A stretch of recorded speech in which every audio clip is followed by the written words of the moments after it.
Ya, Assalamualaikum warahmatullahi wabarakatuh. Bertemu lagi dengan saya, Ibu Findliayu, di mata kuliah e-bisnis. Sekarang kita pertemuan 2, kita akan membahas tentang tahapan pembangunan sistem e-bisnis.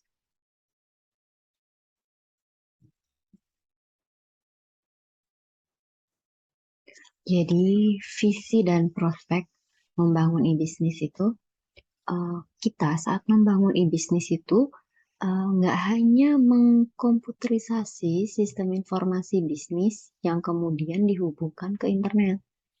Jadi kalau pemahamannya itu menjadi landasan dalam membangun sistem e-bisnis, maka niscaya sistem itu sulit untuk bertahan, ya. Jadi harus adanya keinginan yang kuat dan konsisten untuk membangun hubungan langsung dengan konsumen.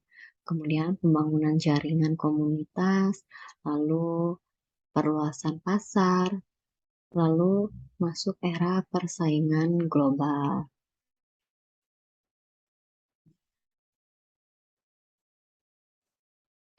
Nah, tahap-tahap pembentukan sistem bisnis yaitu mendayagunakan komputer personal, jaringan komputer, dan internet seoptimal mungkin, ya. Kemudian membangun halaman web untuk jalinan komunikasi antara perusahaan dengan konsumen secara efektif dan fleksibel. Kemudian membangun sistem informasi e-bisnis yang efektif dan mengembangkan sistem informasi ini yang bersifat interplatform. Maksudnya itu dia nggak hanya di satu platform aja. Contohnya dia bisa di platform Android, dia juga bisa di platform iOS, juga bisa di platform Windows mungkin. Jadi multi platform gitu ya. Kemudian pemodelan sistem. Nah, membangun sebuah sistem yang besar dan kompleks, sistem informasi e-bisnis, itu tim pembuatnya ini perlu membuat sebuah model. Ya, pemodelan ini menggambarkan aliran data yang akan diproses menjadi informasi. Nah, aliran di distribusi juga akan digambarkan. Ya, jadi aliran di distribusi juga akan digambarkan. Dengan demikian, arus data informasinya ini dapat dilihat secara jelas. Biasanya bisa menggunakan flowchart atau block diagram. Lalu metode daur hidup untuk membangun sistem e-bisnis. Nah, metode daur hidup cocok untuk pembangunan sistem e-bisnis. Kenapa? Karena dia memiliki beberapa karakteristik, yaitu prosesnya itu dilakukan selangkah demi selangkah, yang disertai dengan proses dokumentasi yang rapi. Nah, mode daur hidupnya ini terdiri dari beberapa tahapan proses, yaitu ada tahap perencanaan, kemudian tahap analisis, lalu perancangan, penerapan, evaluasi, penggunaan, pemeliharaan. Nah, dari setiap tahapan ini dilakukan proses pendokumentasiannya ini secara jelas ya atas segala yang telah dilakukan atau disepakati. Nah, ini kita bahas yang pertama, tahap perencanaan. Jadi, perencanaannya ini berawal dari proposal, ya pembuatan proposal untuk prioritas di bisnis, kemudian ke kasus bisnis untuk e-bisnis atau investasi teknologi informasinya. Dari tahap sini ke perencanaan aplikasi e-bisnis, pengembangan dan penyebarannya. Ya, dari sini balik lagi ke sini ya. Jadi membuat suatu siklus ya. Nah, tahap perencanaan ini itu sangat penting karena di tahap ini tuh permasalahan yang sebenarnya itu harus didefinisikan secara rinci ya. Jadi di perencanaan ini kita mempersiapkan sistem e-bisnisnya. yang meliputi memahami permasalahan yang muncul dan mendefinisikan secara rinci, lalu merumuskan kasus-kasus bisnis apa yang ingin diselesaikan, kemudian mengestimasikan total investasi yang akan disediakan. Lalu rencana aksinya ini harus konkret. Kemudian tahapan yang kedua, tahap analisis. Nah, di tahap ini itu harus dilakukan seobjektif mungkin agar hasilnya tidak bias atau tidak rancu, tidak ambigu gitu ya. Nah, untuk menganalisa dapat menggunakan 6 dimensi kelayakan berdasarkan MacLeod, yaitu kelayakan teknis, pengembalian ekonomis, pengembalian non-ekonomis, hukum dan etika, operasional, dan jadwal.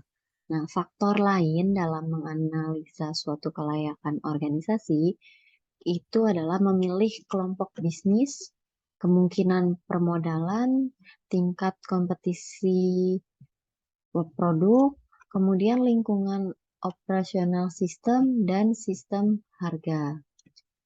Apabila diketemukan indikasi ketidaklayakan, maka cari penyebabnya. Kalau udah ketemu, selanjutnya susun langkah konkret. Kemudian tahap perancangan. Nah, di tahap perancangan ini merupakan fase pemahaman kriteria kebutuhan sistem. Diharapkan ini dari tahapan ini lebih menuju sistem yang stabil dan fleksibel.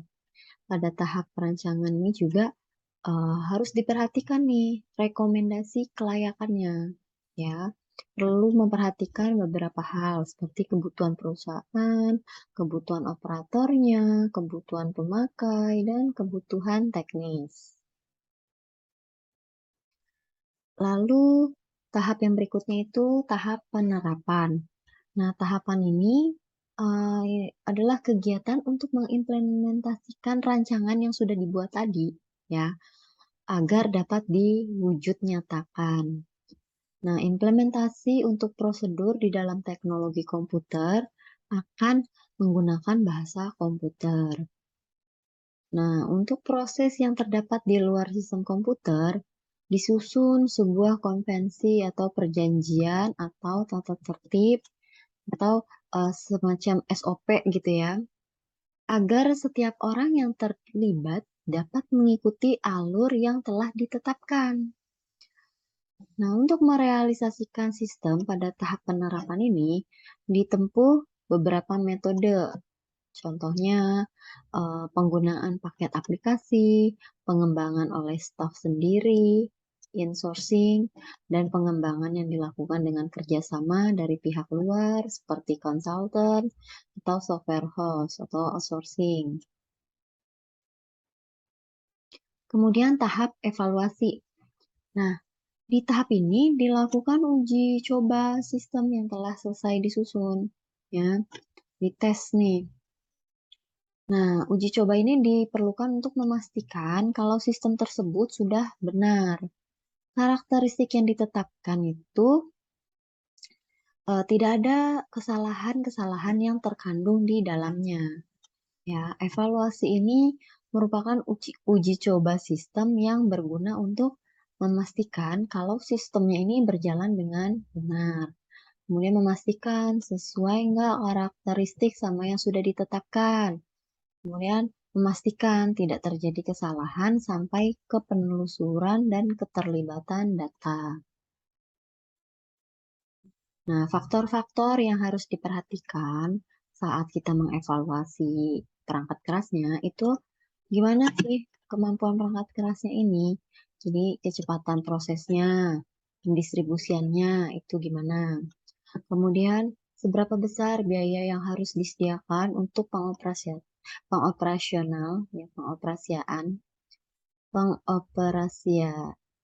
dan perawatan sistem. Kemudian kompatibilitas perangkat keras terhadap sistem-sistem yang terkait. Lalu seberapa lama teknologi yang digunakan akan dapat bertahan. Lalu sejauh mana pilihan-pilihan terhadap komputer yang digunakan memperhatikan faktor-faktor ergonomisnya. Lalu tingkat kehandalan dan skalabilitas jaringan komputer yang dibangun sebagai infrastruktur sistem tersebut. Kemudian tahap penggunaan dan pemeliharaan. Nah, di tahap ini sistem yang udah diuji coba tadi akan dinyatakan lolos bila dapat mulai digunakan untuk mengenal proses e-bisnis yang sesungguhnya.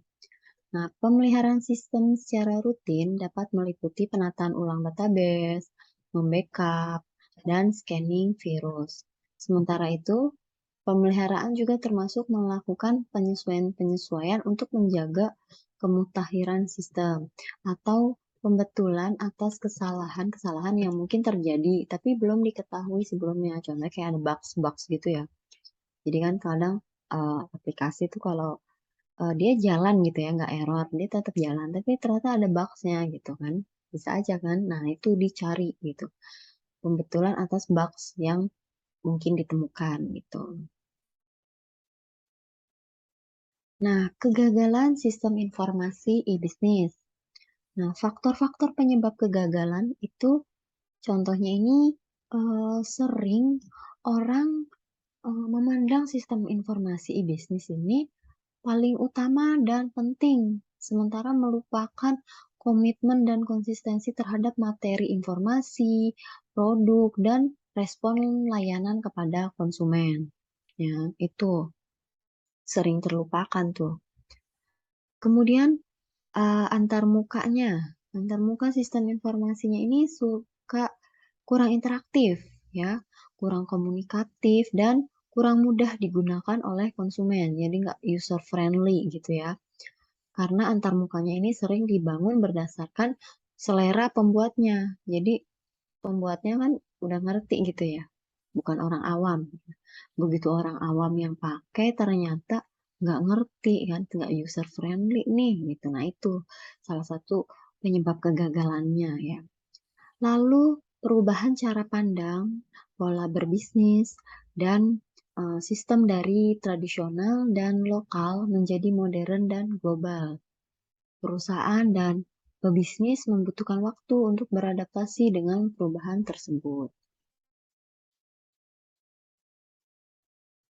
Nah, kebutuhan-kebutuhan dari e-bisnis ini apa aja sih? Ya, kebutuhan sistem e-bisnis itu meliputi efisien dan efektif, ya. Harus efisien dan efektif. Kemudian dia bisa menjawab tren masa depan gitu. Lalu integrated dengan sistem yang lain, kayak tadi kan, multi platform gitu, ya. Lalu keamanan data, ini penting ya, harus aman gitu data-datanya dan juga harus interaktif. Oke, materi hari ini sudah selesai. Kalau ada pertanyaan, silahkan ditanyakan di ruang diskusi ya. Oke, untuk presentasinya saya akhiri. Wassalamualaikum warahmatullahi wabarakatuh.